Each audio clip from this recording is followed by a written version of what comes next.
Hello, Carlson champions, and happy Monday. It's Miss Carlson here in a new reading spot today to read chapter 5 of Winn, Dixie with you.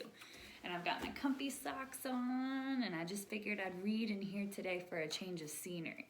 So we are on chapter 5 today of our Because of Winn, Dixie adventure.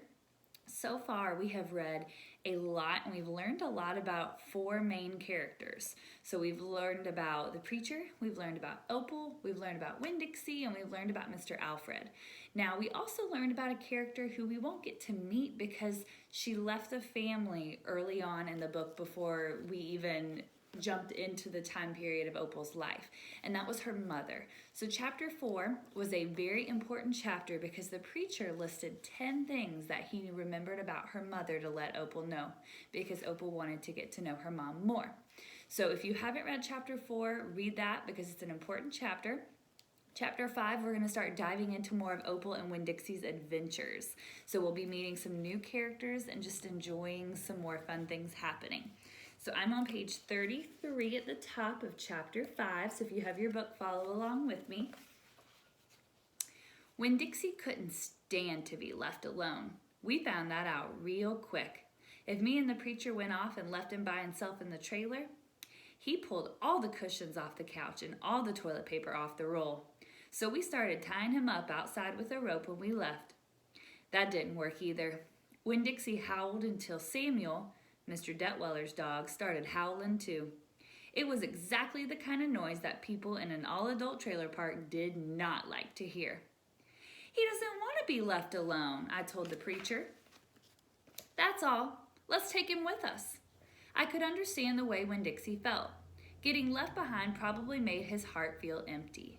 After a while, the preacher gave in, and everywhere we went, we took Winn Dixie, even to church. The Open Arms Baptist Church of Naomi isn't a regular-looking church. The building used to be a Pick It Quick store, and when you walk in the front door, the first thing you see is the Pick It Quick motto. It is written on the floor in little tiny red tiles that make great big letters that say, Pick, pick, pick, quick, quick, quick. The preacher tried painting over those tiles, but the letters wouldn't stay covered up, and so the preacher had just given up and let them be. The other thing about the Open Arms that is different from other churches is there aren't any pews. I'm on the top of page 35. People bring in their own fold-up chairs and lawn chairs, and so sometimes it looks more like the congregation is watching a parade or sitting at a barbecue instead of being at church. It's kind of a strange church, and I thought Winn Dixie would fit right in. But the first time we brought Winn Dixie to the Open Arms, the preacher tied him up outside the front door. Well, why did we bring him all the way here just to tie him up?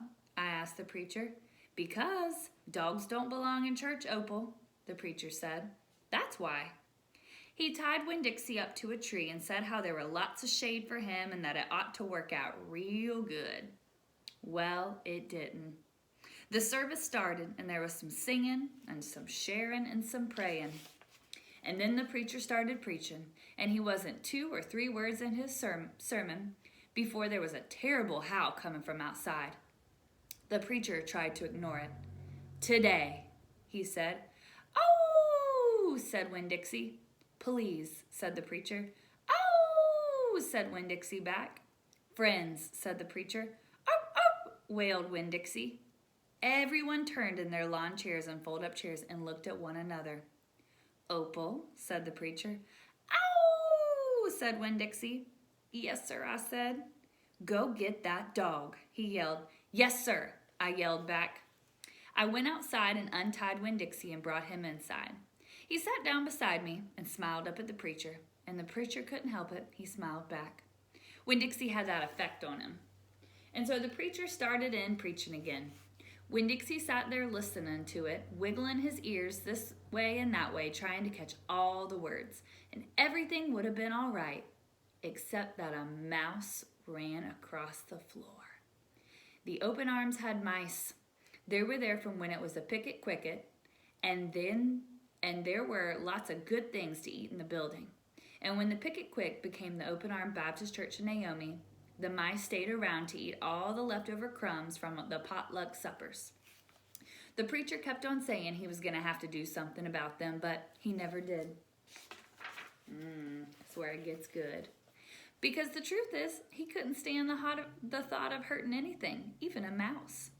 Well, when Dixie saw that mouse and he was up and after him, one minute everything was quiet and serious, and the preacher was going on, and the next minute, when Dixie looked like a furry bullet shooting across the building, chasing that mouse. He was barking, and his feet were skidding all over the polished picket quick floor, and people were clapping and hollering and pointing.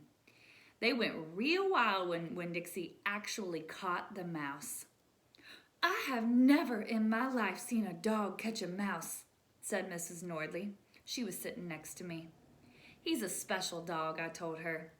"I imagine so," she said back. When Dixie stood up there in front of the whole church, wagging his tail and holding the mouse real careful in his mouth, holding on to him tight, but not squishing him. "I believe that mutt has got some retriever in him," said somebody behind me. "That's a hunting dog." When Dixie took the mouse over to the preacher and dropped it at his feet, and when the mouse tried to get away, when Dixie put his paw right on the mouse's tail. Then he smiled up at the preacher. He showed him all his teeth. The preacher looked down at the mouse.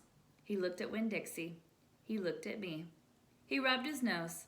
It got real quiet in the picket quick. "Let us pray," the preacher finally said, "for this mouse." And everybody started laughing and clapping. The preacher picked up the mouse by the tail and walked and threw it out the front door of the picket quick, and everybody applauded again. Then he came back and we all prayed together. I prayed for my mama. I told God how much she would have enjoyed hearing the story of Winn-Dixie catching that mouse. It would have made her laugh. I asked God if maybe I could be the one to tell her that story someday. And then I talked to God about how I was lonely in Naomi because I didn't know that many kids, only the ones from church.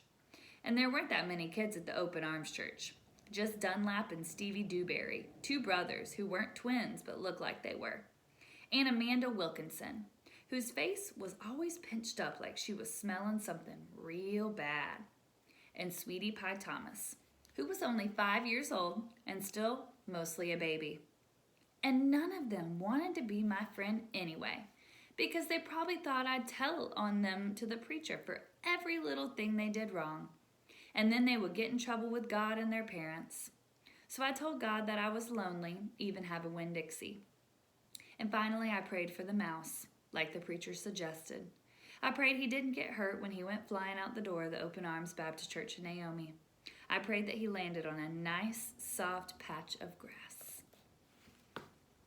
So that was chapter 5. That's one of my favorite scenes in the book and in the movie. It is hilarious to watch.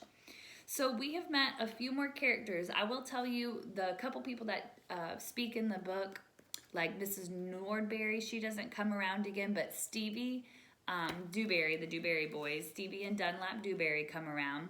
Amanda Wilkinson with her pinched face like she was smelling something bad will be a big character, and so will Sweetie Pie Thomas. So as we are reading, just make sure you're paying attention to the different settings, the different characters we see. We haven't seen a problem yet, so there's not need for a solution, but there will be some problems that start to arise toward the middle of the book. So we're going to keep meeting characters, keep going on some adventures with Winn-Dixie and Opal, so I hope you stay tuned for tomorrow for chapter 6.